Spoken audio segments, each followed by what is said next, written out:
What's up mga Lodis? Kumusta kayo?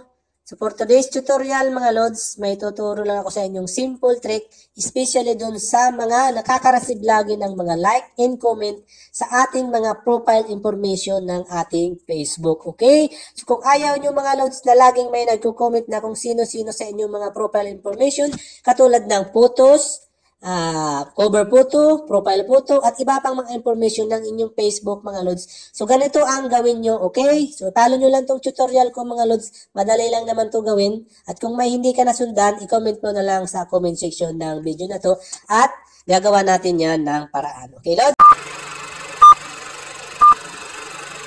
So dito Lods, i-open ko lang yung isa kong account para makita nyo talaga. Ayan, punta tayo dito sa search. I-search natin yung account. Ito yung gagamitin kong account, okay? Ayan, si Barbie. So, dito halimbawa, ibang tao ako, tapos magko-comment ako sa cover photo ni Barbie o sa ibang information. Dito na lang sa cover photo. So, halimbawa, dito sa cover photo ni Barbie, mga Lods, mayroon ditong like and comment. So, pwede ako makapag-like at makapag-comment kung ano man gusto kong i-comment, okay? So, paano ba natin yan, Lods, tatanggalin yung like and comment na yan para hindi na makapag-like kung sino-sino sa ating mga profile information, okay? So, ganito lang ang gagawin nyo, mga Lods. Babalik lang tayo sa ating main account.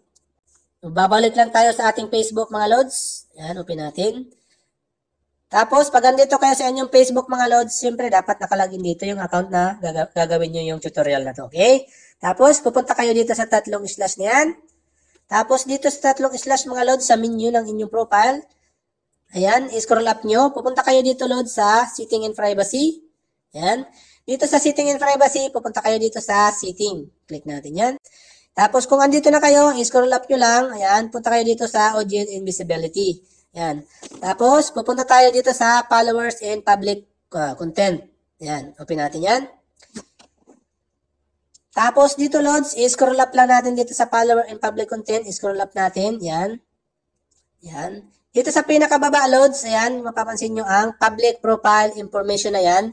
Kailangan mga Loads, yan ay naka-friends. Ang tanging makaka-comment lang at makaka-like doon ay ang inyong mga friends. Kung gusto nyo public, anyone makakapag-comment. Kung gusto nyo friends of friends, ilagay nyo yan. So, para hindi sila makapag-comment kung sino-sino hindi mo mga friends. At ang gawin nyo mga Loads, ilagay nyo lang dito sa friends, ayan. Tanging ang friends mo lang ang makakapag-comment. Ayan, makikita nyo, setting updated. So, ngayon, babalikan natin, Load, ang account na yon ni Barbie, okay? Search natin sila sa isang account ko para makita nyo na nawala na talaga yon. Okay, balik tayo. Open ulit natin yung ating Lite, Facebook Lite. Ngayon, check ulit natin si Barbie kung na-update na ba yung information niya. Hindi na tayo makakapag-like. Ayan. Tapos, ayan, si Barbie. So, tapos, ganito yung lalabas mga Lods sa inyong profile information. Okay? So, wala na siyang like and comment. So, hindi na makakapag-comment at makakapag-like yung kung sino-sino mang mga hindi mo kilala sa Facebook. Okay? So, napakadali lang, di ba, Lods? So, sana nasundan mo, Lods. At kung may katanungan ka, i-comment mo na lang sa comment section ng video na to. Salamat sa iyong panonood. Hanggang sa muli. Much love. God bless.